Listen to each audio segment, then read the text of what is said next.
Assalamualaikum warahmatullahi wabarakatuh.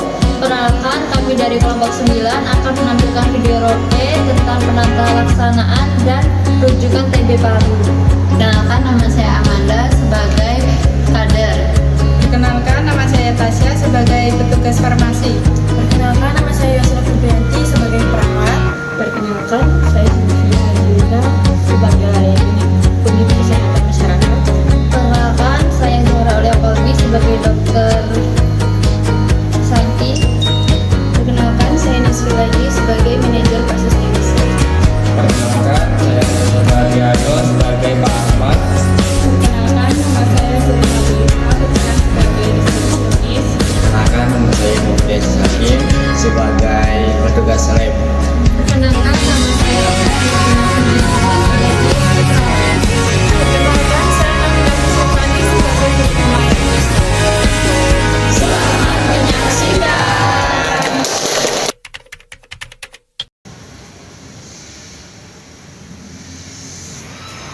Selamat pagi Pak, ada yang bisa kami bantu?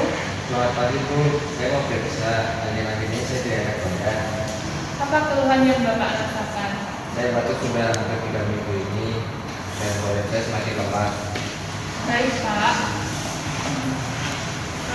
Nanti Bapak akan dipanggil di ruangan screening ya Pak. Setelah ini Bapak akan melakukan screening di ruangan sistematis, dan untuk itu Bapak harus menggunakan masker ini selama pemeriksaan berlangsung. Baik Bu.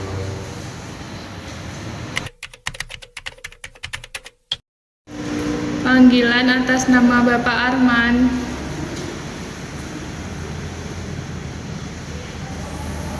Selamat pagi Pak, saya tulis screening dulu ya. Yang pertama, saya akan mengecek tanda-tanda vital Bapak terlebih dahulu.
Baik Bapak, untuk hasil tanda-tanda vitalnya suhunya 37,9 derajat Celcius ya Pak ya.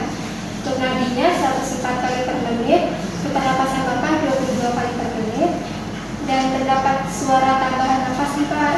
Nanti ada masalah di paru-parunya. Terus suaranya juga ronki ya Pak ya, ronki bilateral di paru-paru Bapak.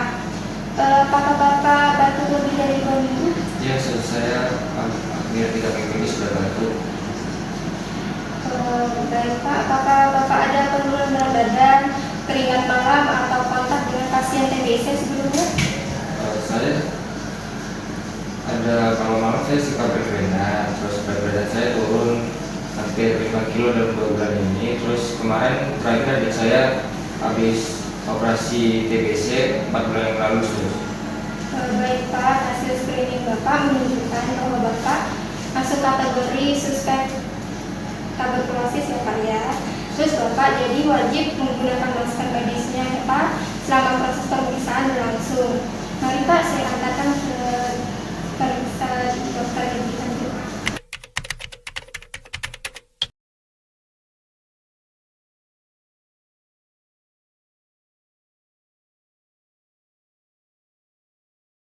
Bapak silakan masuk. Selamat pagi Pak Arman, saya sudah baca hasil screeningnya. Selain batuk, adakah sesak nafas ataupun nyeri dada Bapak? Kalau malam sedikit sesak nafas dok. Baik, dengan riwayat kontak dan gejala yang Bapak alami, saat ini langkah pertama adalah pemeriksaan dahak terlebih dahulu ya Bapak. Untuk pemeriksaannya di sini ada dua pilihan. Yang pertama ada mikroskopis BTA atau pemeriksaan molekuler TCM. Karena TCM lebih akurat dan bisa mendeteksi resistensi rifampicin, biasanya kami prioritas TCM apabila fasilitas jejaringnya tersedia. FKTP kami akan merujuk sampelnya ke jejaring lab TCM, dan itu merupakan pemeriksaan utama nasional untuk mendiagnosis TBC dan melihat kemungkinan resistensi. Baik dok, berarti saya tidak perlu keluar luar ya dok? Tidak perlu Pak, ini bagian ke sistem jejaring rujukan diagnostik kami. Pasien tetap nyaman di FKTP, saya buatkan permintaan pemeriksaan dan saya arahkan ke laboratorium ya Pak. Iya dok. Selamat pagi Pak Arman, kita akan ambil tahap pemeriksaan TCM ya Pak. Silakan ikuti instruksi saya untuk mengeluarkan dahak dari paru ya Pak, bukan dari tenggorokan. Kumur dulu, tarik napas dalam, lalu batukan dari paru. Silakan datangi dari jendela pengumpulan ya Pak.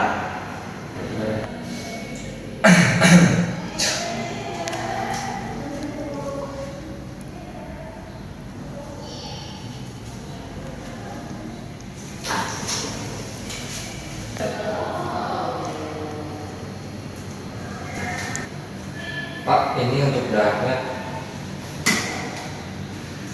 Ya Pak, ini cukup. Sampelnya akan kami proses ya Pak. Hasil TCM-nya akan keluar sekitar 1 jam. Nanti hasilnya otomatis masuk ke sistem dan dikirim ke dokter. Bapak bisa menunggu di ruang yang tersedia ya Pak. Baik Pak. Baik, Pak.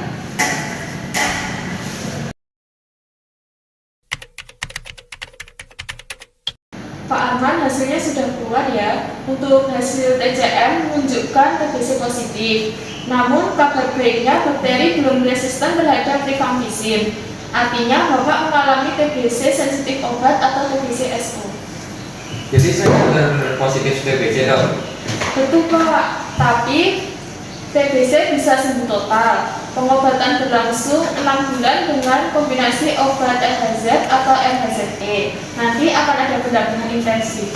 Baik dok, tolong bantu saya ya dok. Pak Arman, izinkan saya memberi edukasi. Obat TBC harus diminum setiap hari tanpa putus ya Pak.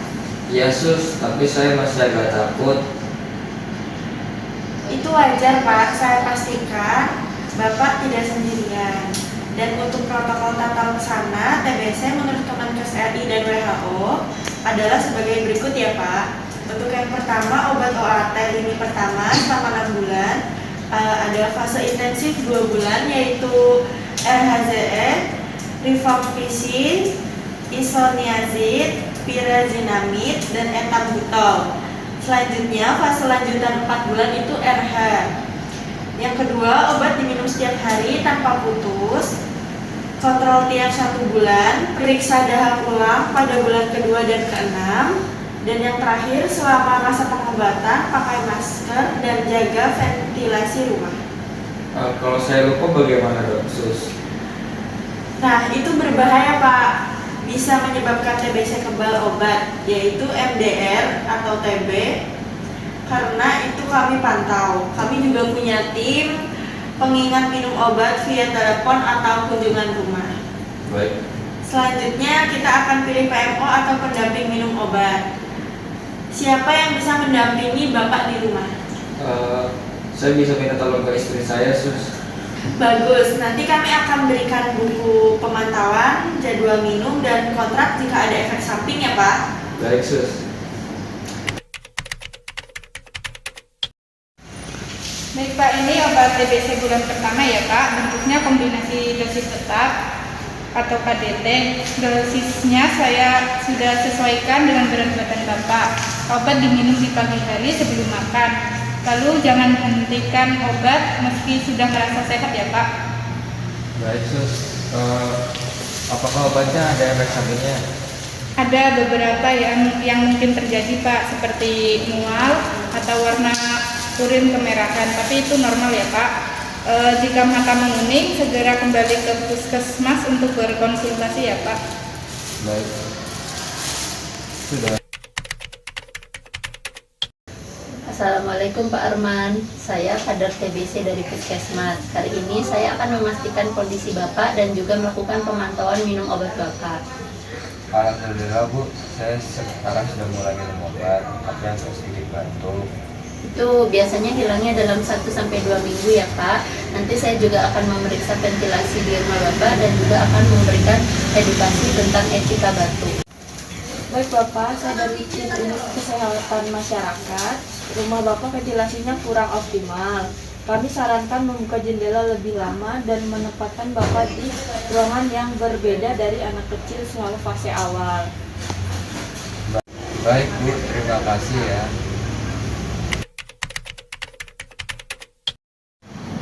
Dok, saya ingin tanya, sebenarnya kapan pasien TB itu harus dirujuk ke rumah sakit? Begini Pak Arman, memang sebagian besar kasus TB bisa ditangani di FKTP seperti puskesmas. Tapi ada beberapa kondisi yang harus dirujuk ke fasilitas yang lebih tinggi. Saya jelaskan pelan-pelan ya supaya Bapak paham.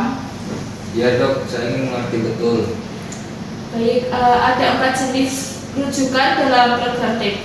Yang pertama ada rujukan diagnostik. Ini dilakukan kalau pemeriksaan di FKTP belum cukup, misalnya FKTP tidak punya akses mikroskopis, perlu pemeriksaan TCM, atau butuh ronsen toraks. Untuk kasus Bapak kemarin, saya merujuk sampel darah ke jejaring TCM. Itu termasuk rujukan diagnostik. Oh, jadi bukan saya yang dirujuk, tapi sampelnya ya dok? Betul sekali. Sistem kita memang lebih banyak sampel yang dirujuk, bukan pasiennya langsung. Saya lanjutkan ya Pak. Yang kedua, rujukan klinis dilakukan bila kondisi pasien berat, misalnya sesak berat, batuk darah masif, saturasi oksigen turun. Kalau itu terjadi, pasien harus dirawat di rumah sakit.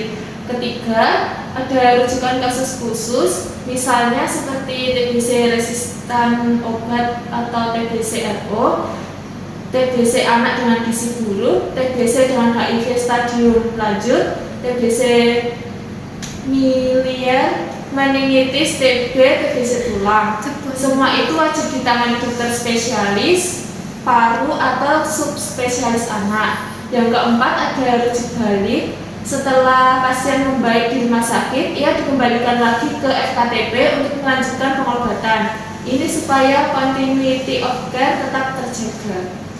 Syukurlah, jadi kondisi saya masih aman ya dok, ditangani di sini. Betul Pak, kondisi Bapak termasuk TB sensitif obat tanpa komplikasi. FKTP bisa menangani sampai sembuh Bapak. Baik, terima kasih ya dok atas penjelasannya.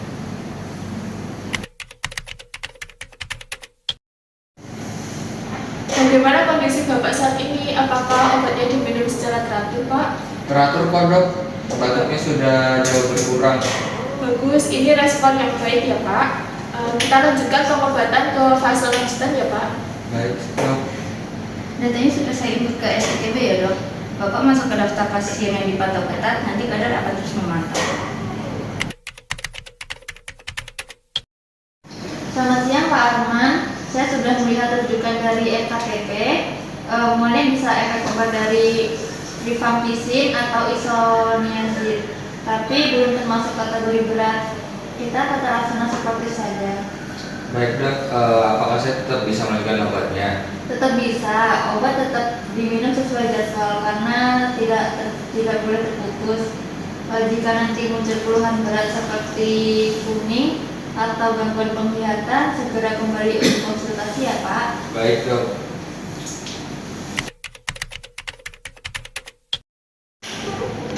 Selamat ya Pak Arman, Bapak sudah menyelesaikan 16 berobat terapi. Secara klinis membaik dan secara program Bapak dinyatakan sembuh ya Pak. Alhamdulillah, terima kasih ya dok. Baik Bapak, semoga tetap sehat ya Pak. Iya dok. Dokter, saya akan menutup kasus Bapak di SITB sebagai tuntas ya dok. Jika ada gejala suatu hari nanti, mungkin Bapak bisa kembali screening ya Pak. Iya bu. Sekian video dari kelompok kami. Apabila ada kesalahan, mohon maaf. Wassalamualaikum warahmatullahi wabarakatuh. See you.